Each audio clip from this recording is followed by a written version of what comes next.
एक पत्नी के रहते दो दो शादियां करता है, झूठ बोलकर आता है, और एक पत्नी अभी भी खोज रही है और एक पीड़ित पत्नी हमारे सामने है। हवस ऐसा कि वह लगातार धोखा देता जा रहा है। यह तमाम कागजात हैं जो न्यायालय में चल रहे हैं, और यह एक पीड़ित पत्नी है जिनकी व्यथा सुनकर आपका भी कलेजा फट जाएगा। न माँ है न पिता है, न भाई है न भौजाई है। अगर देखा जाए तो माता पिता नहीं है।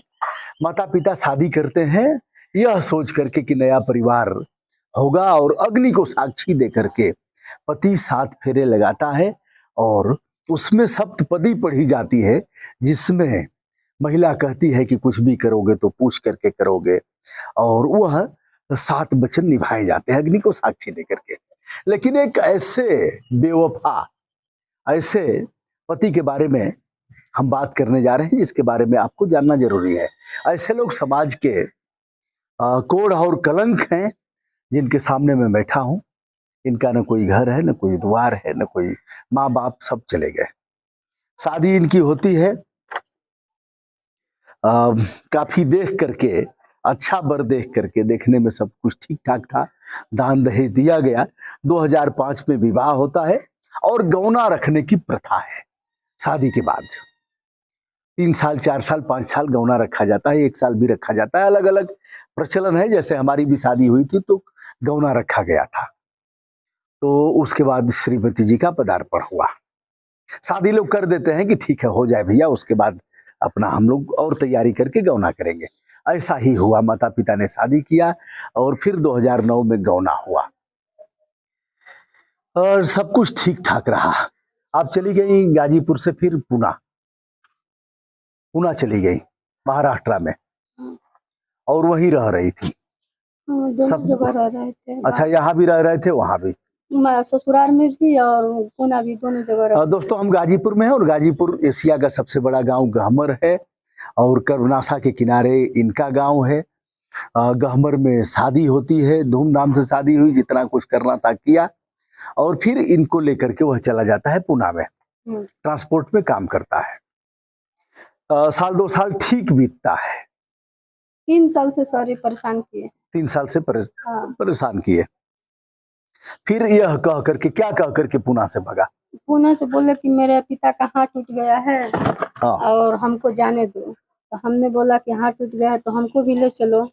हम भी वहाँ देखेंगे कि वो लोग बोलेंगे ना कि हाथ टूट गया, वो नहीं आई। वो नहीं आई। तो वो बोले कि नहीं तुम मत जाओ, ट्रेन का टिकट नहीं हुआ है, ट्रेन में ऐसे तुम नहीं जा पाओगी। तो वो चले, हमको मारे पीटे, और एक कमरा था जो मेरा रूम था, उसी रूम में वो बंद कर दिया मेरे को। अगल बगल का लोग दरवाजा खोला मेरा। अच्छा। और वो बंद करके मेरे को वहां से चले आए। कई तारीख थी? कब? 7 दिसंबर को 2022। 7 दिसंबर। यह कह करके कि पिता का हाथ टूट गया है और मारे घर में बंद करे। 7 दिसंबर को ट्रेन पकड़ लिए। 9 दिसंबर को गहमर पहुंचे और कामाख्या माँ में मंदिर में शादी। दूसरी शादी किया नाबालिग पत्नी के साथ। नाबालिग लड़की है जिसका प्रमाण इनके पास है। यह विद्यालय के प्रधानाचार्य ने लिख करके दिया है जन्मतिथि के अनुसार। वह लड़की नाबालिग थी जब शादी हुई। तो आपको पता लगता है कि शादी हो गई। फिर आप वहां से भाग कर 12 तारीख को उनको पता चल गया। किसी गहमर का लोग फोन किया कि तुम्हारा हस्बैंड लड़की पुणे से भगा के लाया है। अच्छा। पता नहीं चल रहा था कि वो लड़की कहाँ से लाया। तो 12 को सुबह में खबर मिली, हमने शाम को ट्रेन पकड़ लिया। हमको वहाँ का लोग ट्रेन पकड़ा दिया। 14 को अपने भतीजा को लेकर मैं उसके घर गई तो दोनों मेरे बेड पर सोए हुए। यह एक दुखद पक्ष है कि जो इनका बेड शादी में दिया गया था वह दोनों सोते हुए पकड़े गए। या पहुंच गए तो उसी बेड पर दोनों थे। एक ही रूम में। हम भी देखे, ये मेरे भतीजा भी देखे। अच्छा, उसी रूम में एक ही बेड पर पड़ा हुआ था। फिर आपने क्या किया? देख करके तो आग लग गई होगी। कोई भी महिला इसको बर्दाश्त नहीं कर पाएगी कि हमारे पति के साथ कोई उसके साथ किसी अन्य का शारीरिक संबंध हो, फिजिकल रिलेशन हो, उसके साथ वह सोती हुई मिले, या कोई महिला बर्दाश्त नहीं कर पाई। आप देख करके रोने लगी और फिर? हाँ सर। फिर मेरी सास घर में आई मेरे रूम में, और लड़की को कपड़ा पकड़ करके अपने रूम में लेके चली गई। अच्छा, उसको लेके चली गई। हाँ, आंगना में चौका पूरा हुआ था और मेरे पति का पैर रंगा हुआ था। यानी जल्दी की शादी हुई थी। हाँ। 14 को आप पकड़ी हैं, हाँ, 9 को शादी 9 हुई को थी। शादी हुआ। तो दोस्तों, रंग जो पैर में रंगा जाता है वो और रहेगा ही, महीनों तक रह जाता है। और फिर सासू लेके चली गई। सासू ने क्या किया? आप तो उनकी बहू थी।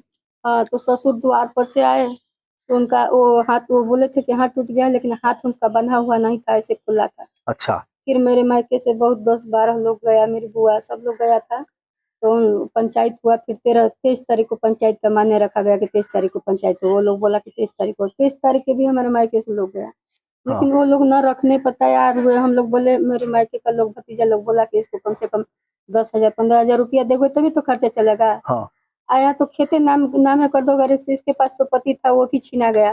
कुछ नहीं रहेगा तो इसका कौन सेवा करेगा? इसको कौन करेगा? लेकिन मेरा ससुर बोले कि जो इसको देंगे इसी पैसा से हम केस लड़ेंगे, लेकिन इसको हम लोग नहीं देंगे। यह है जब अब यह कोर्ट के कागज हैं, पारिवारिक परिवार न्यायालय में चल रहा है, मुख्य न्यायिक दंडाधिकारी के यहाँ चल रहा है, यह केस चल रहा है। मारने पीटने का जो इनके साथ मारपीट किया है उसने भी केस किया है फर्जी, और यह कहा है कि यह लेकर के चली गई। क्या बोला है? ये सब लोग बनाते हैं, लोग केस बनाते हैं।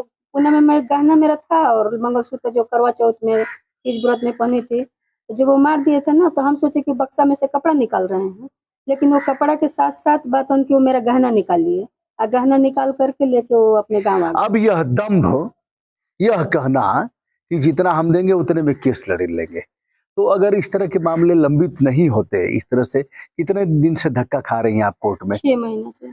6 महीना से। 3 महीना तो ऐसे उसमें चला गया। 3 महीना महिला प्रकोष्ठ में चला। महिला प्रकोष्ठ में चला। अब फरवरी से ये केस शुरू हुआ है। यह केस शुरू हुआ है।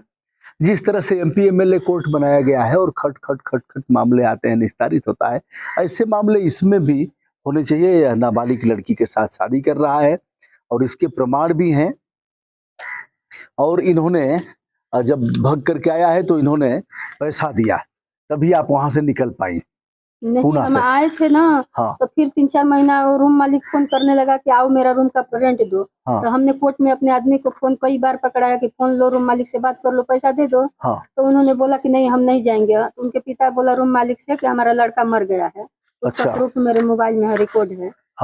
तो मेरा लड़का मर गया है, रूम खाली को अपना सामान ले लो और सामान लेकर रूम खाली कर दो। तो रूम मालिक ने बोला कि हम कबाड़ी सामान ले आके क्या करेंगे, हमारा पैसा जो है पैसा दे दो।